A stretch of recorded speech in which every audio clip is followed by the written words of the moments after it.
And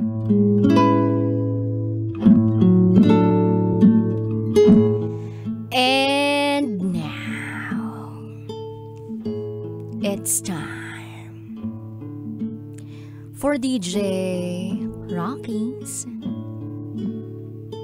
Secret Files.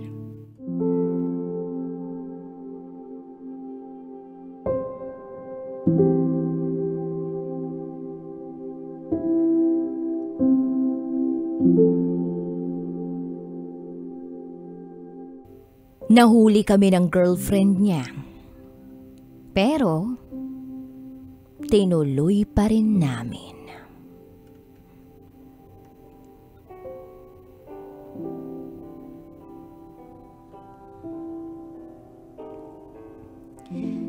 Hi, DJ Rocky. Itago mo ko sa pangalang RD. I'm a transgender. And this is my secret file.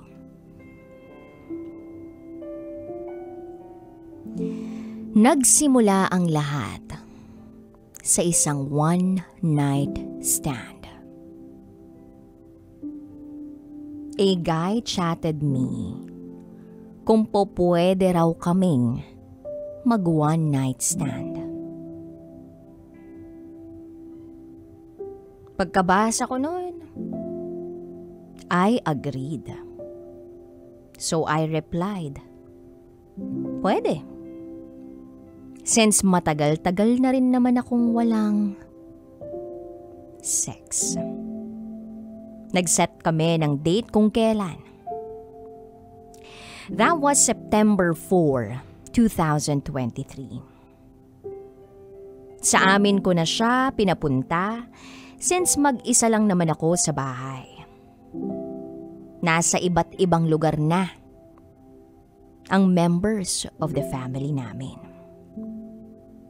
So that night, napaka-weirdo. Kasi hindi ako masyadong sanay sa ganong setup. Natatawa nga lang kami nung guy nung ginagawa namin yun. Itago natin siya sa pangalang John Lloyd. Tinanong ko siya kung single siya. Then he answered, may anak ako, tsaka asawa. Tinanong ko siya kung kasal na siya. Then he answered, hindi naman. Hindi na ako nag-isip ng kung ano-ano that time. Kasi nga, for me, isang gabi lang naman na yun. Tapos na yun. Pero hindi dun natapos ang lahat. Napadalas ang pagkikita namin. Kahit walang kwentuhan lang. Until such time na tinanong ko na siya kung paano kaya kung maging tayo na? Tinanong niya ako kung kaya ko raw ba. Then I answered quickly na kaya ko. Kasi nga, hindi naman ako seryoso. At wala naman akong nararamdamang love para sa kanya. Na-appreciate ko lang yung oras at effort na ibinibigay niya sa akin. Pero eto na nga, DJ Rocky. Lumipas ang mga linggo. Unti-unti na akong nahuhulog sa kanya. To be honest, pakiramdam ko, una niya akong minahal. Na-reciprocate ko lang yun sa kanya. One day, biyahe ako papuntang probinsya. Na-aksidente siya. Hindi ko alam kung anong gagawin ko. Natataranta ako. Doon ko napatunayan na mahal ko na siya. Kasi I'm willing to sacrifice my time with my own family para lang alagaan siya. Buti na lang at hindi ganun kalala ang aksidente niya. After kong pumunta ng probinsya, nakapagnilay-nilay ako. Narealize ko na mali.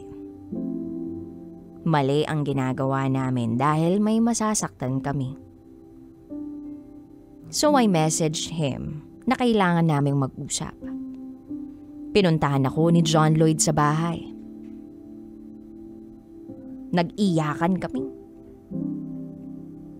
Sabi ko sa kanya, itigil na namin kung ano man ang namamagitan sa amin. Hindi naman siya umangal.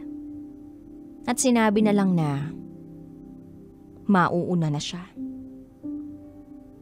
Days passed. I received a message from him. Nangungumusta. Sabi ko, ayos naman. Then sabi niya, buti raw ako. Ayos lang. Dahil siya, hindi raw. Kasi kung kailan mahal na niya ako, tsaka pa ako susuko. Sa akin lang daw niya naramdaman ang pahinga. Napaisip ako sa mga sinabi niya. Sinubukan kong hindi agad maniwala sa mga salita niya. Until pumunta siya sa bahay. Kitang-kita ko sa mga mata niya yung excitement at saya nang magkita kami uli. That night, we decided to continue our relationship. DJ Rocky, alam ko na kapag pinili ko na ipagpatuloy kung ano man ang meron kami, ay gugulo na ang buhay ko.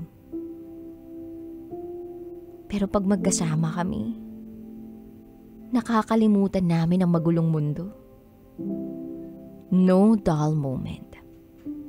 Masaya lang.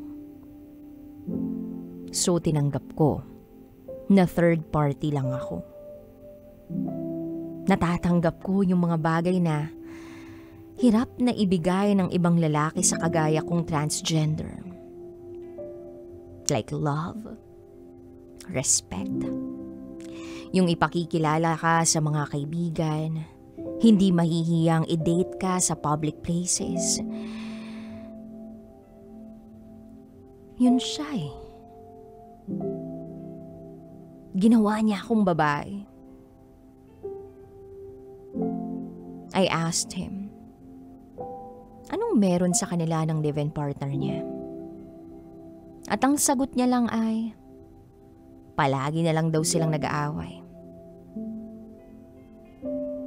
Sa totoo lang, DJ Rocky, naaawa ako sa boyfriend ko. Dahil sa murang edad niya, ay kailangan niyang bumuhay ng pamilya. 20 years old siya nang mabuntis niya yung girlfriend niya. Hihiwalayan na sana niya yun. Kaya lang, nalaman nila, nabuntis nga yun. Tinry naman nilang ayusin kung anong meron sila. Kaya lang, naging worst lang si John Lloyd. Marami siyang kinakausap na iba bukod sa live-in partner niya. Kaya nga, nagkakilala kami dahil dun.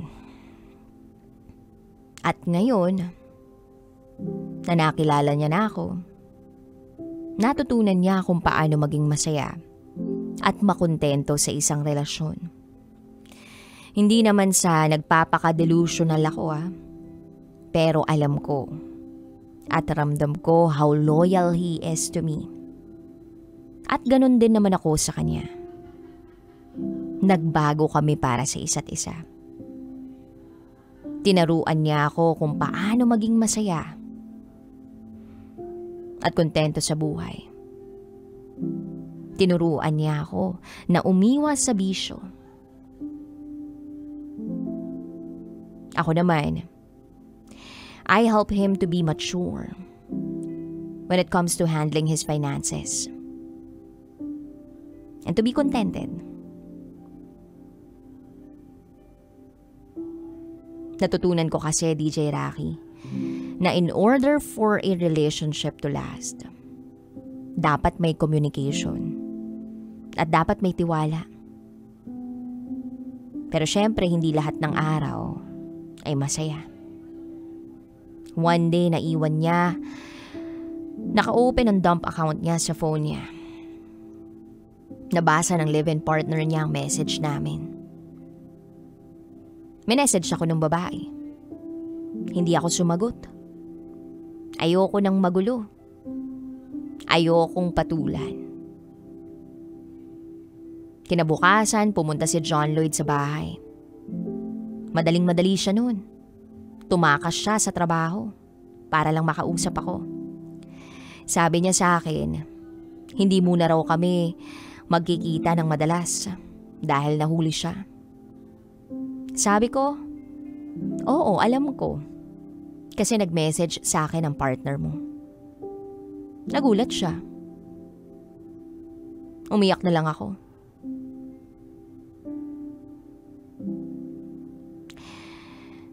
After that day, hindi niya na ako kinontak. O kahit puntahan ako. Pakiramdam ko wala na talaga. Ilang araw na rin akong umiiyak. Hanggang sa nag-decide na ako na i-block siya. Gayun din yung partner niya. Dahil gusto ko nang tuldukan kung anong meron sa amin. Kaya lang ang nakalimutan ko ay ang i-block yung dump account niya. One day nagdasal ako. Sabi ko, Lord, bahala ka na. Kung anong will mo para sa akin, tatanggapin ko. After 2 minutes pagkatapos ko magdasal, bigla na lang may nag-message sa akin. Si John Lloyd. Nag-e-explain. Sabi ko, ipaglaban mo naman ako. Sabi niya, kung alam mo lang kung paano kita ipinaglaban, oras-oras ikaw lang ang nasa isip ko. Hindi na ako nakareply. Then pumunta siya sa bahay. Nag-explain siya ng personal. Kaya pala siya hindi nakakapag-chat o hindi nakakapunta dahil kinuha ng girl yung phone at susi ng sasakyan niya. He asked me kung laban pa ba. Kinuha ko yung kamay niya. Nilapat ko yung kamay niya sa puso ko. At sabi ko sa kanya, na ito, pagod na. Pero gusto ko pa rin tong laban. Ilalaban ko to. Pagkatapos kong sabihin yon ay hinilakan niya ako. Hinalikan niya ako. And he said, tandaan mo, mahal na mahal kita. Nang marinig ko yon, parang may yumakap sa akin. Kasi kung hindi niya ako mahal, pwede naman na siyang umalis eh. From the moment na nahuli kami. Sabi ko sa kanya na for sure hindi lang ito yung pagkakataong mahuhuli ka. Meron pang mas lalala dito. At kung sakaling dumating yung panahon na yun, sana handa ka, sana handa ako at handa tayo. Up until now, DJ Rocky, tuloy pa rin ang relasyon na meron kami. Hindi ko alam kung ano yung future para sa amin. Hindi ko rin sigurado kung pipiliin ako sa dulo or not. But all I know is I love him. I'm cherishing the moments we have. Marami sigurong manghuhusga sa akin dahil sa ginawa ko. Marami sigurong magsasabi na makakarma din ako. But I will never give up. Kahit ano pa ang tingin sa akin ng ibang tao. Dahil para sa akin, siya ang pinakatamang maling nagawa ko sa buhay ko. Hanggang dito na lang po, DJ Rocky. Muli, ako si RD. At ito, ang aking secret file.